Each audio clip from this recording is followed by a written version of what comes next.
Good afternoon and welcome to Lunchtime News. You're with me, Kamini Fonseca.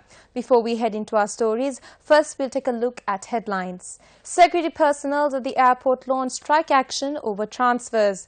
Bus drivers plying along the Chilau-Colombo route launched strike action. President Maithripala Sirisena to leave Pakistan to attend the Pakistani Republic Day. Well, with that, we move on to some local news. President Maithripala Sirisena will leave for Islamabad today to attend the Pakistani Republic Day celebration as a chief guest on an invitation extended by Pakistani President Mamnoon Hussain. This is the first time any Sri Lankan leader has received such an invitation to be the chief guest on the National Day of Pakistan, and it reflects the strength of bilateral friendship and ties. The President will also hold discussions with President Mamnoon Hussain and Prime Minister Shahid Khaqan Abbasi during his visit to Islamabad. The two countries will also discuss economic, trade and educational relations. Pakistan and Sri Lanka will sign 4 agreements related to foreign services training, education and tourism during the President's visit. Leader of the JVP Andra Kumari Dissanayake speaking in Parliament says the government is preparing to transfer the responsibilities of the Sri Lanka Survey Department to a US-based company. ආණ්ඩුව රිම්බල් incorporate නම් ඇමරිකානු සමාගමක් විසින් සිය කැමැත්තෙන් ඉදිරිපත් කර ඇති The government has directed its attention towards a proposal put forward by Trimble Incorporated for mapping and surveying. This 4-year project is being planned to give to that entity for $150 million or 23,870 million rupees. However, 4,500 million rupees can be spent on developing and upgrading the department. The project proposal put forward by the officers at the survey department shows a more beneficial long-term plan. However, why was it not considered? How does Trimble Incorporated come forward with its own proposal? How were they coordinated for this? Have any hidden costs in the project been identified? Have the matter raised by professionals in the department been taken into consideration? Has the risk of handing over mapping and surveying data to a foreign entity been identified? මිනුම් කරණය සහ සිතියම් කරණය මගින් ලබා ගන්නා දත්ත විදේශීය සමාගමක් අතර පත්වීමේ අවදානම හඳුනාගෙන තිබේද? එම යෝජනා සලකා බැලා නිර්දේශ වාර්තාවක් ඉදිරිපත් කරන්න. A committee was appointed headed by the Secretary of the Ministry with representation from the Sri Lanka Government Surveyors Association, the Department of Survey and all involved parties to consider those proposals and produce a report of recommendations.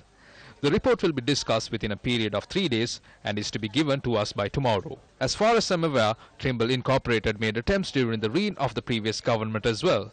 Their proposal was presented to Subcommittee on Economic Management in October 2015. The data will not be confidential ones. However, all data will have to be managed via the Department of Survey.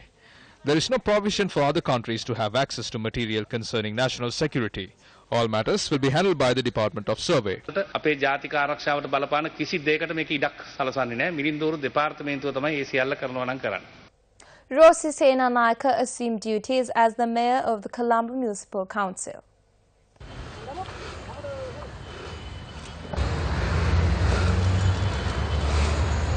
Rosi Senanayake, who contested from the United National Party, will be the first female mayor of Colombo. Several ministers and members of the ruling party attended the swearing-in ceremony. The new mayor of Colombo assumed duties with the blessings of Maha Sangha and other religious leaders.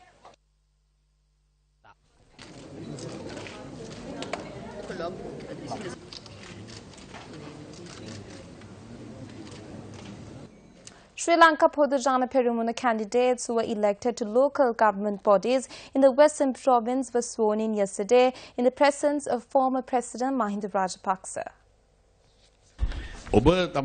You are the ones who deal with the people. It is you who are invited to events. Therefore, the people are watching our every move and what wrong we commit. The government is also watching us. The government has established certain illegal institutions like the FCID. The media is watching us. So everyone is watching us.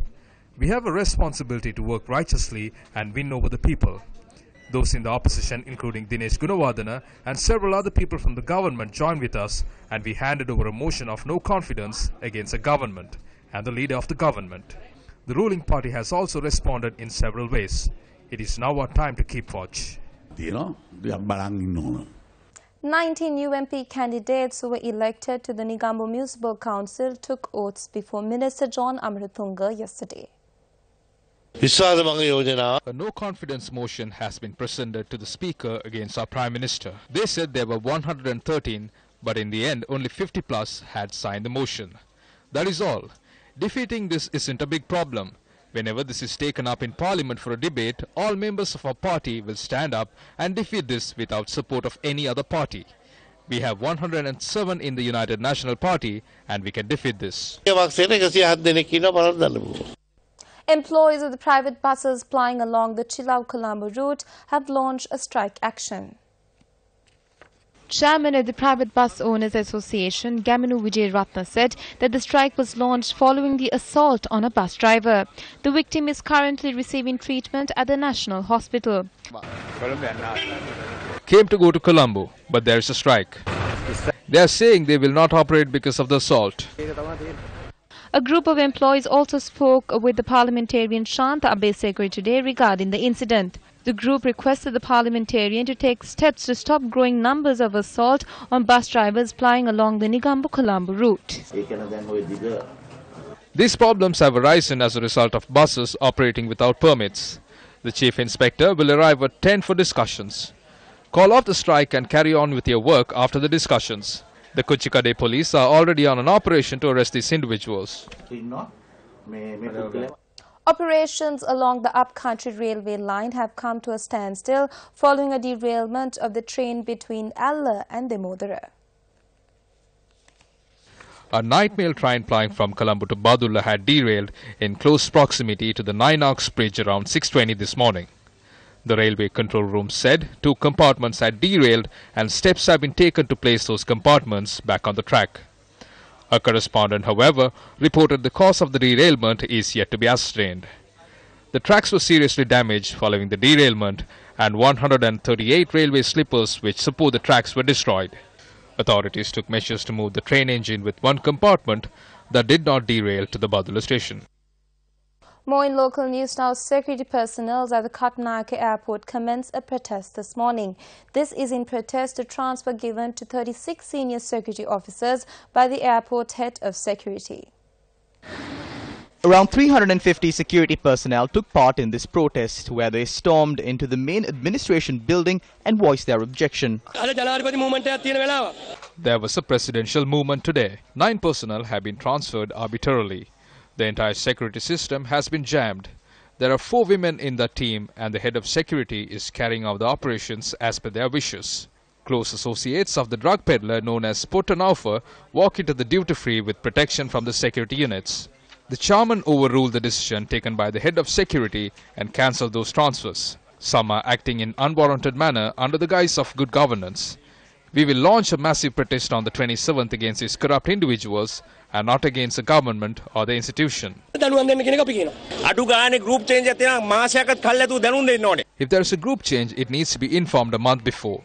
If there is no faith in these officers, the security division cannot operate. The division has over 500 personnel. If this is not addressed, the movement will restore to further action. This will not end. However, thereafter, the chairman of the airport visited the location and cancelled all the transfers while appointing a temporary head to supervise the division. Former Deputy Minister Sarath Kumar Gunaratnam was granted permission by the Colombo Chief Magistrate Court to travel overseas for medical treatment. The former Deputy Minister can remain overseas from tomorrow to the 25th of next month. The case was filed against 6 people, including the former Deputy Minister, under several charges, including the use of 12 million rupees during the 2015 presidential election. The money had been allocated for the Negombo Lagoon Development Project. When the case was taken up today, the Criminal Investigations Department noted the Attorney General had filed indictments against 6 suspects with the Colombo High Court on the same charges and therefore requested the magistrate to conclude the case filed with the Colombo Chief Magistrates Court. The Chief Magistrate concluded the matter, warned the suspects to appear before the High Court as soon as notices is issued on them, and permitted suspect number 5 in the case, Sarath Kumar Gunaratnam, to travel overseas.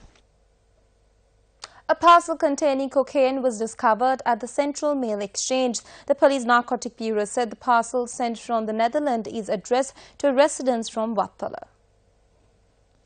The Police Narcotics Bureau said the person whose address was listed in the parcel was informed to have come to the Central Mail Exchange to collect it. However, he had failed to do so. Thereafter, the owner of the parcel had attempted to bribe an officer at the Mail Exchange with 50,000 rupees and both of them were arrested.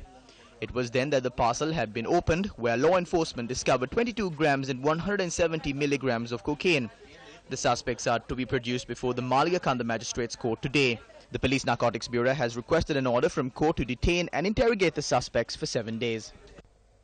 The 82nd birth anniversary of cinema legend Kamini Fonseca was commemorated yesterday. Kamini Fonseca, who was born on the 21st of March 1936, pursued his primary education at the Presbyterian College in Dehibala, while the latter part of his school life was spent at St. Thomas's College, Mount Lavinia. Completing his secondary education in the year 1956, Kamini Fonseca embarked on a cinematic journey with his debut movie, Wekawa.